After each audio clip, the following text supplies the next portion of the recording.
নমস্কাৰ বন্ধুসকল, স্বাগতম জনাইছোঁ আমাৰ এই ভিডিঅ'টিলৈ তথা এই চেনেলটোলৈ আপোনালোক সকলোটিকে। আজি মই আপোনালোকৰ আগত কিছুমান তথ্য দাঙি ধৰিবলৈ ওলাইছোঁ। তথ্যখিনি হ'ল, আপোনালোকে ইতিমধ্যে গম পাইছে যে সমগ্ৰ বিশ্বজুৰি কৰোণা ভাইৰাছে এটা তোলপাৰ লগাই দিছে, বিশ্বজুৰি এটা সমস্যাৰ সৃষ্টি হৈছে। গতিকে আগন্তুক আপোনালোকৰ যিবোৰ জবৰ কাৰণে অৰ্থাৎ চাকৰিৰ কাৰণে পৰীক্ষা হ'বলগীয়া হৈছিল, লিখিত পৰীক্ষা অথবা যিকোনো ধৰণৰ পৰীক্ষা হ'বলগীয়া আছিল, সেইবোৰ ডেট পিছুৱাই দিয়া হৈছে, অৰ্থাৎ পষ্টপন কৰি দিয়া হৈছে। আৰু চৰকাৰী অনুসৰি তেওঁলোকে নিৰ্দেশনা জাৰি কৰিছে যে এই এক্সামটো বাতিল কৰা হৈছে। গতিকে আপোনালোকৰ হয়তো জানিবলৈ মন যাব পাৰে যে আপোনালোকৰ হয়তো কিছুমানে SSC, Assam police, irrigation department, মণ্ডলৰ এনেকুৱা ধৰণৰ এক্সামৰ কাৰণে আপোনালোকে হয়তো প্ৰিপেয়াৰ হৈ আছিলে। হয়তো আপোনালোকে কিছুমানে নাজানে যে হয়তো আপোনালোকৰ এক্সামবোৰ কেতিয়ালৈ হ'ব, পষ্টপন কৰা হ'ল নে নহ'ল, কেঞ্চেল কৰা হ'ল নে নহ'ল, সেই সকলোখিনি তথ্য আজি কি এক্সামৰ কেঞ্চেল কৰা হ'ল সেই সকলোখিনি তথ্য আপোনালোকৰ আগত ক'বলৈ গৈছোঁ। গতিকে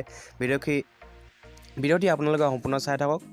আৰু প্ৰথমতে ক'বলৈ গৈছোঁ, Assam police constable exam 2020 postponed due to corona ভাইৰাছৰ কাৰণে আছাম পুলিচৰ যোনটো এক্সাম হ'বলগীয়া আছিলে সেই এক্সামটো পিছুৱাই দিয়া হ'ল। ইয়াত ইতিমধ্যে নিৰ্দেশনাটো জাৰি কৰিছে, অৰ্থাৎ আৰু ন'টিচ জাৰি কৰিছে। যি 6662টা পষ্ট আছিল, সেই পষ্ট পুলিচ কনষ্টেবল আছাম পুলিচৰ সেই এক্সামটো আপোনালোকৰ পিছ পেলাই দিয়া হ'ল, অৰ্থাৎ পষ্টপন কৰি দিয়া হ'ল। আপোনালোকে অফিচিয়েল নটিফিকেশ্যনত গৈ ভিডিঅ'টিৰ ডেছক্ৰিপশ্যনত লিংকটো পাই যাব, আপোনালোকে চাই ল'ব।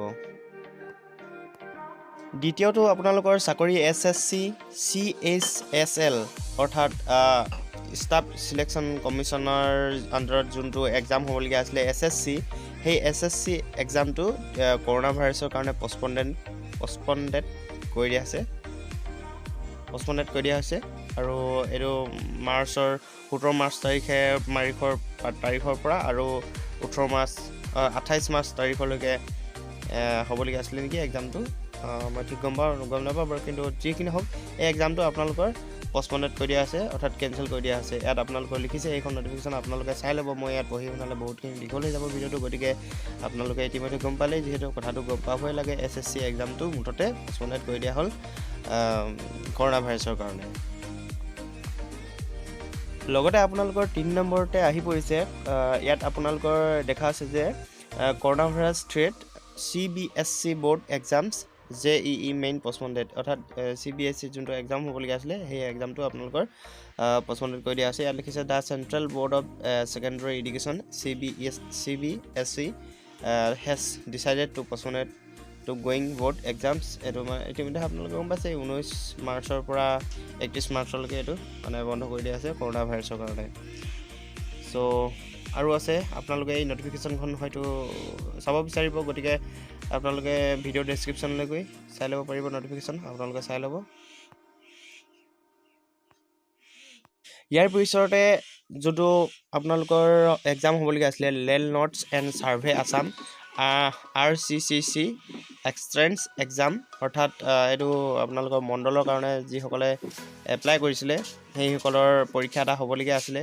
গতিকে সেই পৰীক্ষাটো আপোনালোকৰ পিছুৱাই দিয়া হৈছে, পষ্টপন কৰি দিয়া হৈছে কৰোণা ভাইৰাছৰ কাৰণে। সেইকাৰণে আপোনালোকৰ কোৰ্চটো আছিলে ছমহীয়া কোৰ্চটো, যি ছমহীয়া কোৰ্চৰ কাৰণে আপোনালোকৰ এক্সাম হ'বলগীয়া আছিলে। চ' সেইটো আপোনালোকৰ পিছ পেলাই দিয়া আছে। আপোনালোকে নটিচটো চাই ল'ব পাৰিব। ইয়াত নটিচটো মই দি দিম ভিডিঅ' ডেছক্ৰিপশ্যনত। ইয়াৰ পাছতে আপোনালোকৰ ASTC exam 2020 for mechanics and postponed due to the corona ভাইৰাছৰ কাৰণে ASTC এক্সামটো আপোনালোকৰ পষ্টপন কৰি দিয়া হৈছে। যি ইলেক্ট্ৰিচিয়ান আছিলে 20টা, এনেকৈ ৱেল্ডাৰ, মেকানিক্স এনেকৈ আছিলে। গতিকে এইটো আপোনালোকক পিছ পেলাই দিয়া হৈছে। ইয়াত নটিচটো আপোনালোকে চাই ল'ব পাৰিব, মই ভিডিঅ' ডেছক্ৰিপশ্যনত দি দিম। ইয়াৰ পিছতে আপোনালোকৰ ইৰিগেশ্যন ডিপাৰ্টমেণ্টৰ এক্সাম এটা হ'বলগীয়া আছিলে জুনিয়ৰ এছিষ্টেণ্টৰ কাৰণে। হয়তো এইটো আপোনালোকৰ কৰোণা ভাইৰাছৰ কাৰণেই পষ্টপণ্ডেড কৰি দিয়া আছে। ইয়াত আপোনালোকে নটিচটো হয়তো দেখিছে, exam schedule and admit card download কৰিব পাৰিব বুলি দিছিলে। আৰু ইয়াৰ পিছতে আপোনালোকৰ এইটো এক্সামো, ইৰিগেশ্যন ডিপাৰ্টমেণ্টৰ এইটো এক্সামো পিছ পেলাই দিয়া হৈছে কৰোণা ভাইৰাছৰ কাৰণে। আপোনালোকে নটিচটো চাই ল'ব। তো আশা কৰোঁ আপোনালোকে ভিডিঅ'টিৰ পৰা যথেষ্ট উপকৃত হৈছে আৰু এনেকুৱা ধৰণৰ ভিডিঅ'বোৰ মোৰ চেনেলৰ যোগেদি পাই থাকিবলৈ চেনেলটি যদি ছাবস্ক্ৰাইব কৰা নাই ছাবস্ক্ৰাইব কৰিব লগতে বেল আইকনটো প্ৰেছ কৰিব আৰু আপোনালোকৰ বন্ধু বান্ধৱী সকলোকে এই ভিডিঅ'টি শ্বেয়াৰ কৰি দিব লগতে লাইক কমেণ্ট কৰিবলৈ নাপাহৰিব ধন্যবাদ জয় অসম